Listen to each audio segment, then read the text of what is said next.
let's continue this discussion now with Susan Guthrie, a nationally recognized family law attorney and host of the Divorce and Beyond podcast, also a friend of this show. Susan, it's good to see you. These two moms, the punishments are pretty astonishing here. One mom getting, 15 days in jail when her first grade son missed 13 days of school. The other 7 days after her kindergartner missed 16 days.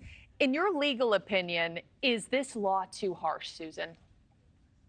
Yes, in my legal opinion, the courts followed the law here, but the law's outcome, I don't know that it's really achieving what we want for children. As a family law attorney, we're always looking at the best interests of the children.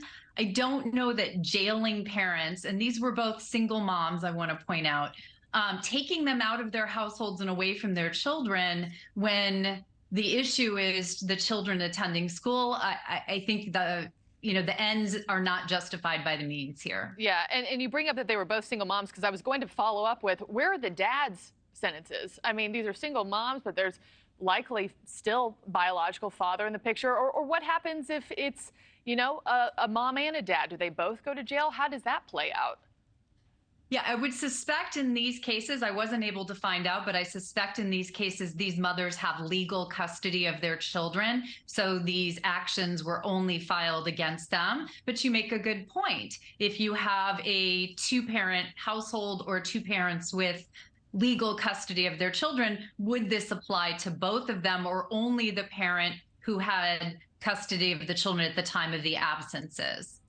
Yeah, interesting. I'm curious in that as well. Also, I know you're not a psychologist, but first graders and kindergartners, as is the case in these two cases that we're talking about here, they can't take themselves to school. I mean, what does this do psychologically to the kids who now think that they're responsible for mom going to jail because they weren't in the classroom? That seems traumatic for young kids. I mean, would that argument have legal standing in a court of law? I don't know that it would have legal standing in a court of law, but I think it should weigh in on the legislators. In a family court, absolutely. The best interest of the children, as I said, is what we should be looking at. And you make such an important point. Think about what a 6-year-old or a 7-year-old is going to feel when mommy goes to jail because they didn't go to school or they couldn't go to school. And there's no discussion in this case of why these children weren't in school. There's really, when the legislators are putting into place laws to deal with this underlying problem, as you pointed out in the pre-story, that truancy is a big issue, looking at the effect of these laws on the children, which the whole point of the truancy laws is to make sure kids are in school, really should be something that weighs heavily on them. Yeah, and speaking of truancy, how do most other states handle the issue of truancy across the country?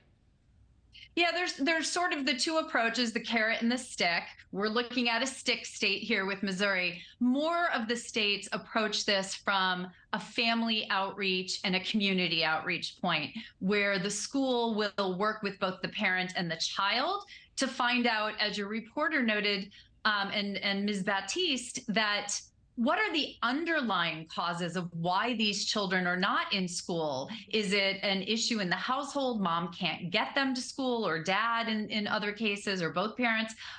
Is the child sick? Is the child reluctant to go? Is the child experiencing problems? Mm-hmm. And then there's also community outreach, where, what is going on systemically within that community where children are not being well served to get to school. Thank you for watching. Go to newsnationnow.com to find NewsNation on your television provider. And don't forget to click the red subscribe button below to get more of NewsNation's fact-driven, unbiased coverage.